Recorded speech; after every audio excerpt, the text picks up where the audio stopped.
This is a place name that most people have never heard of, Greywater Lake. But in 2003, those who lived here would never forget what happened one summer's night. On July 19, 2003, the Royal Canadian Mounted Police received a call from a resident of Greywater Lake. His name was Frank Hansen, and he was calling to report his friends, the McIvers, missing.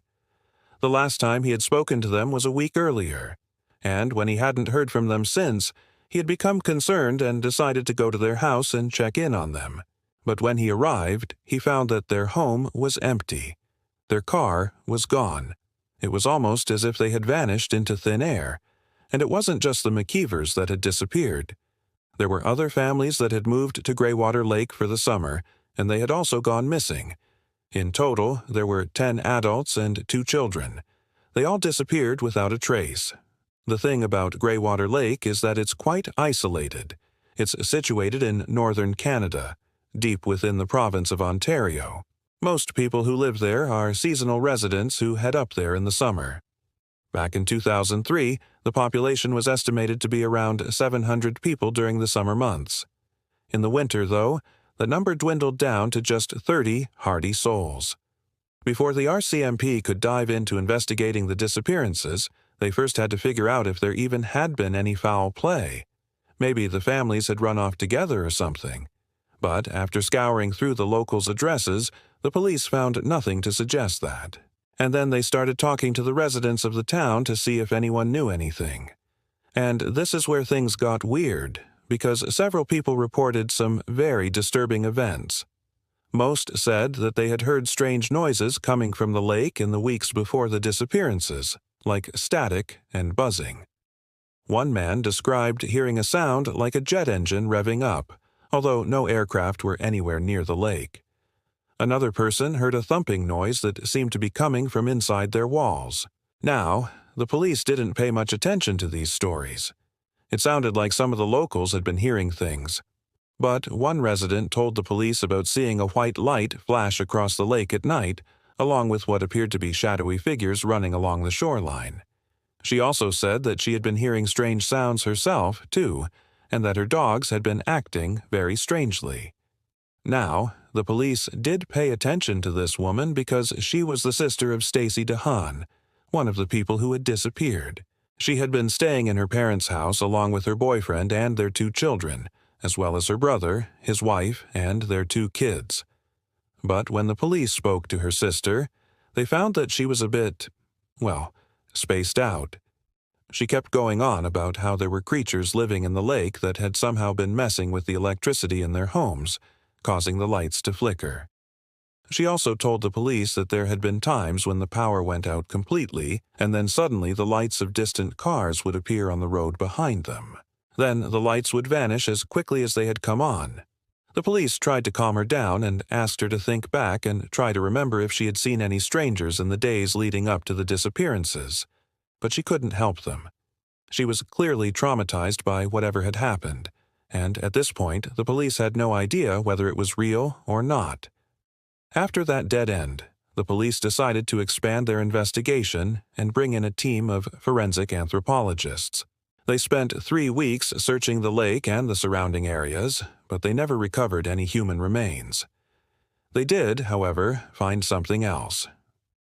Just off the coast from the place where Stacy's family had been living, they discovered strange pieces of metal.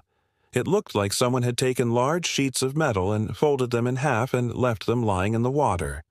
But when the forensic experts analyzed the material, they found that it wasn't man-made. It was a type of metal that occurs naturally. So far, none of the physical evidence was turning up anything useful. So the police decided to pull out all the stops and brought in a psychologist who specialized in remote indigenous communities. He talked to the locals and listened to their stories about the strange lights and the sounds. He wanted to see if the townspeople were making it all up. But what he found was that a lot of them were telling the exact same story, which suggested that it wasn't a hoax. Then one of the locals mentioned that he had seen an unmarked helicopter flying over the lake. He had assumed that it was the police or maybe a search and rescue operation. But when he looked more closely, he realized that neither was true. He couldn't make out any markings on the side of the helicopter, and it wasn't behaving like a normal aircraft would. It was flying very low and erratically. Sure enough, another resident had seen it too. She had seen it hovering over the lake, and it was so low that its blades had been touching the water. Now, the police still weren't sure if they should be paying attention to these stories or not, but they did decide to investigate further. They sent out an APB for anyone who had been flying a helicopter in the area at the time of the disappearances, but nobody came forward. One witness did come forward, though, a man who worked at a gas station close to the lake. He said that the day before the McKees and the others had disappeared, he had seen a large white van at his pumps. The van was filled with strange men who didn't say much. They paid for their gas in cash, and they had driven a beat-up old pickup truck. Unfortunately, that was the last solid lead the police ever got on the case. Every single effort to find the missing people failed.